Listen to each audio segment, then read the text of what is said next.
भसुर धीरे धीरे। सभी को जनता की आवाज़ में स्वागत है। नेहा सिंह का सोहर गीत आइए आपको सुनवाते हैं। धीरे धीरे हो जाइए भसुर मरवा में तो पहली बार नेहा सिंह राठौर ने इस गाने को गाया है।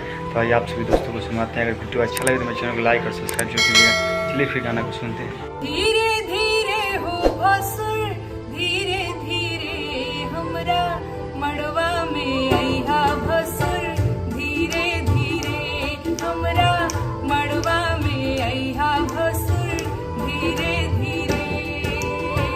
धीरे धीरे हो भसुर धीरे धीरे।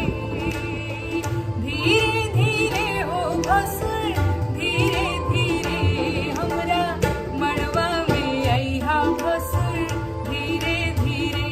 हे जी लहे लहे तनी धीरे धीरे। मड़वा के यारी पर चंदा सितारा देखा मड़वा के भसुर गजबे नजारा।